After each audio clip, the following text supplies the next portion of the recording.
Exam में total question कितने आने वाले हैं, एक बार बोलें।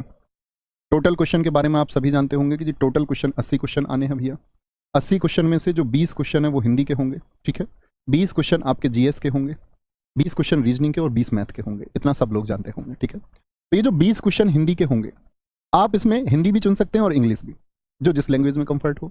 मैं सिर्फ एक प्रॉमिस कर सकता हूं कि अगर आप सारे लोग हिंदी चुन लें जिन्होंने हिंदी पढ़ी भी नहीं है कभी, सीबीएसई बोर्ड के बच्चे हों चाहे इंग्लिश मीडियम से पढ़े हों, किसी भी मीडियम से आप पढ़े हैं, अगर आप हिंदी बोलना मात्र जानते हैं, यानी आप अपनी बोलचाल में, जैसे कुछ भी छात्र हमारा अदर स्टेट महाराष्ट्र के छात्रों की मैं बात करूं, या फिर दोस्त मैं पश्चिम बंगाल के छात्रों की बात करूं, या नॉर्थ ईस्ट के अपने छात्रों की बात करूं, अगर आप हिंदी थोड़ा बहुत जानते हैं तो आप हिंदी चुन लीजिए। ये 20 प्रश्नों की एक जिम्मेदारी आपकी मैं लेता हूं कि आप बेहतरीन स्कोर करके आओगे और आप 20 स्कोर हिंदी में करके आएंगे। और ऐसा भी नहीं होगा दोस्त कि हम बहुत विशाल पढ़ेंगे, बहुत विस्तृत पढ़ेंगे। मैं आपको चुनिंदा चीज़ें पढ़ाऊंगा, बहुत सेलेक्टेड चुनी हुई चीज़ें मैं आपको पढ़ाऊंगा और उन्हीं के द्वारा आप परीक्षा में करके आएंगे। क्योंकि दोस्त सबसे महत्वपूर्ण बात यह होती है कि आप बहुत विस्तृत पढ़ के, यानी बहुत सारा पढ़ के और एग्जाम करके आओ, और एक है कि सेलेक्टेड पढ़ के एग्जाम में फुल स्कोर करके आओ। ये एक अच्छे टीचर और एक अच्छे स्टूडेंट दोनों की ही पहचान होती है। तो हम उसी मॉडल पर काम कर रहे होंगे, ठीक है।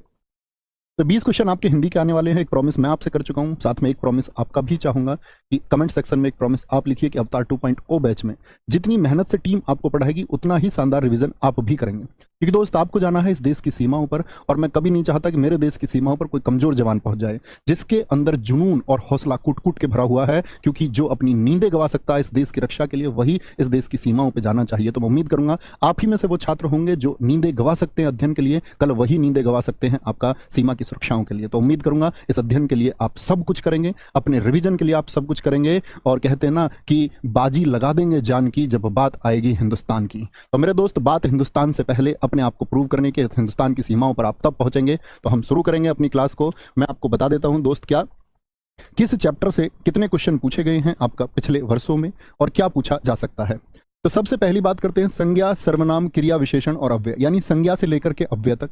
आप जानते हैं हर सेट में दोस्त प्रश्न डाला गया, और ऐसा हो सकता है पिछली बार तो किसी किसी सेट में 2 क्वेश्चन डाले गए, इस बार ऐसा हो सकता है कि आपको देखने को मिले कि प्रश्नों की संख्या बढ़ सकती है। क्योंकि पिछली बार तो इसका अंदेशा ही नहीं था किसी को, तो एक बार कभी आयोग शामिल कर देता है तो प्रश्नों की संख्या बढ़ा सकता हो सकता है इस बार आपको 2 से 3 प्रश्न देखने को मिले।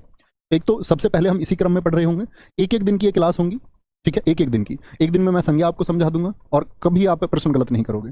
एक दिन में सर्वनाम, एक दिन में क्रिया, एक दिन में विशेषण, ठीक है। और आपका हो सकता है अव्यय में 2 दिन लग जाए। फिर आपका वर्तनी, लगभग 2 क्लास इसकी होंगी और हम वर्तनी समझ लेंगे। वाक्य शुद्धि त्रुटि 2 क्लास होंगी। रिक्त स्थानों की पूर्ति भाई साहब 1 क्लास में मात्र, ठीक है। मुहावरे के लिए 2 कक्षाएं हो सकती हैं क्योंकि ये आपके याद करने की चीज होगी, हालांकि मैं रिलेट करके आपको याद कराऊंगा इसमें। विलोम शब्द देखिए, विलोम शब्द आपका 1 से 2 प्रश्न, पर्यायवाची 1 से 2 प्रश्न, प्रतिस्थापन कि इसकी जगह हम क्या रखें, ओके। और वाक्यांश के लिए एक शब्द की बहुत सारा शब्द लिखा होगा आपका, बोल देगा दोपहर के बाद का समय, तो अनेक शब्दों के लिए एक शब्द भी इसको हम कहते हैं। और गद्यांश आता है आपका कौन सा, आप लोग प्रैक्टिस भी करते होंगे, नहीं करते होंगे हिंदी का प्रैक्टिस सेट अंकित भाटी सर आपको कराते थे, नहीं करते होंगे तो अब आप जान जाएंगे, यहाँ पर कोई दिक्कत नहीं। यानी कि फिल इन द ब्लैंक्स होंगे, इतनी बात समझिए। एक खाली जगह होगी गद्यांश में, वो भरनी होगी, 4 ऑप्शन होंगे, 4 विकल्प हमारे पास होंगे। और अगर मैं बात करूं इन 20 प्रश्नों में से लगभग 10 क्वेश्चन तो आपके खाली स्थान के ही रहने हैं। यहाँ 5 क्वेश्चन खाली स्थान, पिछली बार तो प्रतिस्थापन के प्रश्न सारे जीडी ने खाली स्थान में पूछे हैं आपका, इवन विलोम शब्द तक के प्रश्न खाली स्थान में पूछ लिए हैं, और रिक्त स्थान तो है ही भैया। तो 10 से 12 प्रश्न तो आपके रिक्त